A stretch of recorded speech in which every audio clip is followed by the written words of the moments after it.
Hi friends, H വ്ളോഗ്സിൻ്റെ പുതിയൊരു വീഡിയോയിലേക്ക് എല്ലാവർക്കും സ്വാഗതം. അപ്പം ഈ വീഡിയോയിൽ ഇന്നൊരു അൺബോക്സിങ് വീഡിയോ ആണ് കാണിക്കാൻ പോകുന്നത്. അപ്പം അതായത് ഹോണർ 9 ലൈറ്റ് എന്ന മൊബൈലിൻ്റെ അൺബോക്സിങ് വീഡിയോ. അപ്പം നമുക്ക് ഈ മൊബൈൽ അൺബോക്സ് ചെയ്ത് നോക്കാം. അപ്പം ഇതാണ് ഈ ബോക്സിൻ്റെ ഫസ്റ്റ് ലുക്ക്. അപ്പം നമുക്ക് കാണാൻ വളരെ നല്ല ഒരു ഡിസൈനറായിട്ടുള്ള ഒരു ബോക്സിലാണ് ഈ ഹോണർ ഇത് പാക്ക് ചെയ്ത് നമുക്ക് തന്നിരിക്കുന്നത്. അപ്പം നമുക്ക് ഇതിൻ്റെ സീല് പൊളിക്കാം.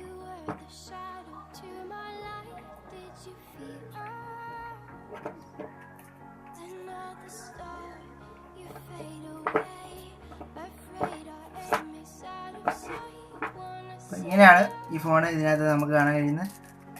ഫസ്റ്റ് ലുക്കിൽ തന്നെ ഫോണ് വളരെ മനോഹരമായിട്ടുണ്ട്.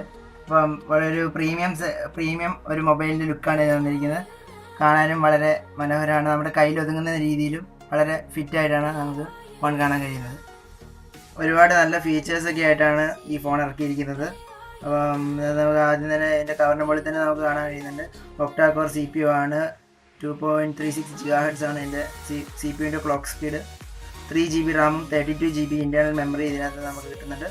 അതുപോലെ തന്നെ ആൻഡ്രോയിഡ് 8.0 OS ആണ്. EMUI 8.0 തന്നെയാണ് ഇതിനകത്ത് തന്നിരിക്കുന്നത്.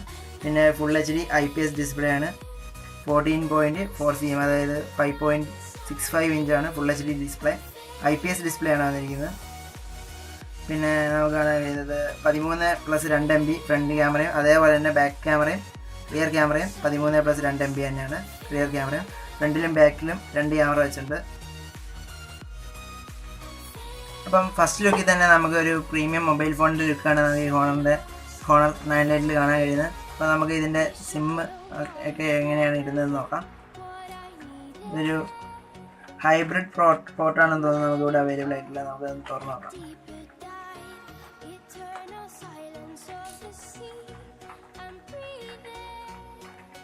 അതെ, ഞാൻ പറഞ്ഞ പോലെ തന്നെ ഇതിനകത്തൊരു ഹൈബ്രിഡ് സിം പോർട്ടാണ് നമുക്ക് വന്നിട്ടുള്ളത്. നമുക്ക് അത്യാവശ്യം ഒരു 2 നാനോ സിം അല്ലെങ്കിൽ ഒരു നാനോ സിമ്മും ഒരു മെമ്മറി കാർഡുമാണ് നമുക്ക് ഇതിനകത്ത് ഇടാൻ പറ്റുന്നത്.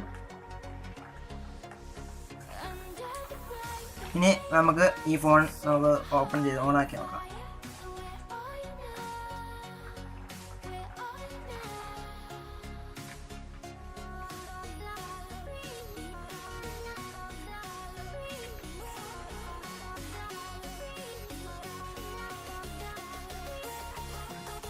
ഫസ്റ്റ് ലുക്കിൽ തന്നെ നമുക്ക് മൊബൈലിൽ നല്ല അടിപൊളി ഫീച്ചേഴ്സൊക്കെയാണ് നമുക്ക് കാണാൻ പറ്റുന്നത്. നല്ല എന്താ പറയുക, യൂസർ ഫ്രണ്ട്ലി ആയിട്ടുള്ള ഒരു ലോഞ്ചറൊക്കെയാണ് നമുക്ക് ഇതിൽ തന്നിരിക്കുന്നത്. അപ്പോൾ ഇത് നോക്കിയാൽ തന്നെ കാണാൻ നമുക്ക് വളരെ ഉപയോഗിക്കാൻ ഭയങ്കര എളുപ്പമായിട്ടുള്ള സെറ്റപ്പാണ്. അപ്പോൾ അതൊരു അപ്ഡേറ്റ് ഒക്കെ വന്നിട്ടുണ്ട്, നമ്മളോട് ചോദിക്കുന്നുണ്ട്. ഞാൻ ക്യാൻസൽ ചെയ്തു. നമുക്ക് അതിൻ്റെ ഡിവൈസിൻ്റെ ഫീച്ചേഴ്സൊക്കെ ഒന്നുകൂടെ നോക്കാം. അതായത് ഹോണർ 9 ലൈറ്റ് മോഡൽ നമ്പർ. അപ്പം EMUI 8 ആണ് ഇതിൻ്റെ വെർഷൻ വരുന്നത്. 8.0 ആൻഡ്രോയിഡും 8.0 ഓറിയോ പിന്നെ 3 GB Ram, phone storage 32 GB ആണ്. അതിപ്പം നമ്മളിപ്പം വെറുതെ നമ്മുടെ എന്താ പറയുക, ഇമെയിൽ ഐ ഡിയും കാര്യങ്ങളൊക്കെ എൻ്റർ ചെയ്ത് ഇതിൻ്റെ കോൺഫിഗറേഷൻ മാത്രം നടത്തുള്ളൂ. ഇപ്പം 22.58 GB ഇപ്പം തന്നെ അവൈലബിൾ ആണ് നമുക്ക് യൂസ് ചെയ്യാൻ വേണ്ടിയിട്ട്. 22.58 GB ആണ് നമുക്കിപ്പോൾ അവൈലബിൾ ആയിട്ടുള്ള.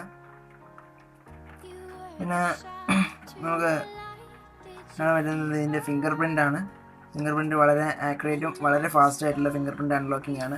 ഞാനിപ്പോൾ തൊടുമ്പോൾ തന്നെ പെട്ടെന്ന് തന്നെ അൺലോക്കായി വരുന്നുണ്ട്. അപ്പം കാണാം, വളരെ ഞാൻ വെറുതെ തൊട്ടാൽ മതി, അത് വളരെ ആക്യുറേറ്റ് ആണ്, ഭയങ്കര ഫാസ്റ്റാണ്. പിന്നെ നമുക്ക് കറക്റ്റായിട്ട് ഫിംഗർ പ്രിൻറ്റ് സെൻസ് ചെയ്യുന്നുണ്ട്.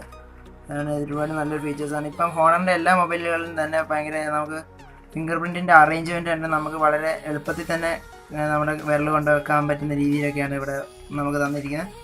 അപ്പം നമുക്കിപ്പോൾ ഇത് യൂസ് ചെയ്യാൻ തന്നെ ഭയങ്കര എളുപ്പമായിട്ടുണ്ട്. കാരണം നമ്മുടെ കയ്യിൽ നന്നായിട്ട് ഒതുങ്ങിയിരിക്കുന്ന ഒരു മൊബൈലാണ്, വളരെ സ്ലിമ്മാണ്. പിന്നെ ഇത്രയും വലിയ സ്ക്രീനൊക്കെ ആണല്ലോ നമുക്ക് ഇതിൻ്റെ വിഡ്ത്ത് കുറഞ്ഞത് നമുക്ക് കയ്യിലിങ്ങനെ ഒതുങ്ങിയിരിക്കുന്ന നല്ല ഒരു, എൻ്റെ അഭിപ്രായത്തിൽ എനിക്ക് വളരെ യൂസർ ഫ്രണ്ട്ലി ആയിട്ടുള്ള ഒരു മൊബൈൽ പോലെയാണ് എനിക്കിപ്പോൾ തോന്നുന്നത്. ഞാൻ ഇതുവരെ ഉപയോഗിച്ചൊന്നുമില്ല. അപ്പോൾ എൻ്റെ ഫസ്റ്റ് ലുക്കിൽ എൻ്റെ അഭിപ്രായമാണ് ഞാൻ പറയുന്നത്. നമുക്ക് ഇതിൻ്റെ കൂടെ ഒരു കവർ കിട്ടിയിട്ടുണ്ട്, ഞാൻ ആദ്യം കാണിച്ചായിരുന്നു. അപ്പം നമുക്ക് അതൊന്ന് ഇതിലിട്ട് നോക്കാം. അത്യാവശ്യം നല്ല കവറാണെന്നാണ് എനിക്ക് തോന്നുന്നത്. ഹോണർ തന്നെ പ്രൊവൈഡ് ചെയ്തിട്ടുള്ളൊരു സാധാരണ ഒരു നോർമൽ കവറാണ്.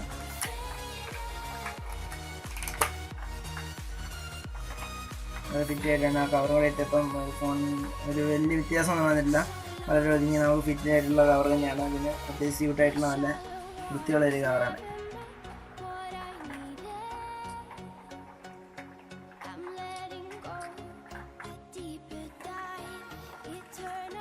ഇനി നമുക്കിതിൻ്റെ ക്യാമറയുടെ ഫീച്ചേഴ്സൊക്കെ നോക്കാം.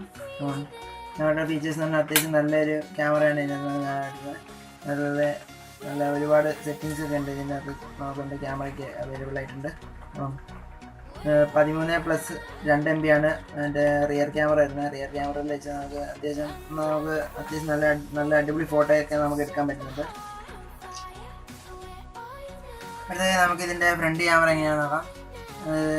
റിയർ ക്യാമറയുടെ അതേ ഫീച്ചേഴ്സ് തന്നെയാണ് ഇതിൻ്റെ ഫ്രണ്ട് ക്യാമറയ്ക്ക് പറയുന്നത്. അത്യാവശ്യം നല്ല ക്ലാരിറ്റി ഉള്ള ഒരു ഫോട്ടോയൊക്കെയാണ് നമുക്ക് ഫ്രണ്ട് ക്യാമറയിൽ എടുക്കാൻ പറ്റുന്നത്. ഒരുപാട് നല്ല ഫോട്ടോസൊക്കെ ഞാൻ തിരിച്ചെടുത്തു. ഒരുപാട് ഓപ്ഷൻസ് നമുക്ക് രണ്ട് സൈഡിൽ അവൈലബിൾ ആയിട്ടുണ്ട്. അപ്പം മൊത്തത്തിൽ അത്യാവശ്യം നല്ല സ്റ്റാൻഡേർഡ് ക്യാമറയൊക്കെയാണ് നമുക്ക് ഹോണർ പ്രൊവൈഡ് ചെയ്യുന്നത്.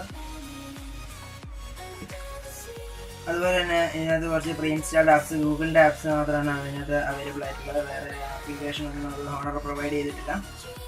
അത്യാവശ്യം നല്ല ലോഞ്ചറും നല്ല യൂസർ ഇൻ്റർഫേസൊക്കെയാണ് ഹോണറിനുള്ളത്. അപ്പം മൊത്തത്തിൽ ഫസ്റ്റ് ലുക്കിൽ തന്നെ കുറച്ച് അട്രാക്റ്റീവ് ആയിട്ടുള്ള ഒരു മൊബൈലാണിത്. അപ്പം മൊത്തത്തിൽ എൻ്റെ അഭിപ്രായത്തിൽ അത്യാവശ്യം നമുക്ക് നമ്മുടെ ബഡ്ജറ്റിൽ, അതായത് 12,000 രൂപ ബഡ്ജറ്റിലുള്ള അത്യാവശ്യം നല്ല സ്റ്റാൻഡേർഡ് മൊബൈലായിട്ടാണ് എനിക്ക് തോന്നുന്നത്. അപ്പം ഇന്നത്തെ ഈ വീഡിയോ അല്ലെങ്കിൽ ഈ റിവ്യൂ നിങ്ങൾക്ക് എല്ലാവർക്കും ഇഷ്ടപ്പെട്ടെന്ന് തോന്നുന്നു. അപ്പോൾ നിങ്ങൾക്ക് ഇഷ്ടപ്പെട്ടെങ്കിൽ ഈ ചാനലിൻ്റെ ഈ വീഡിയോ ലൈക്ക് ചെയ്യുക. അതുപോലെ തന്നെ ഈ ചാനലിൻ്റെ വീഡിയോ നിങ്ങൾ ആദ്യമായിട്ടാണ് കാണുന്നതെങ്കിൽ ചാനൽ സബ്സ്ക്രൈബ് ചെയ്യുക.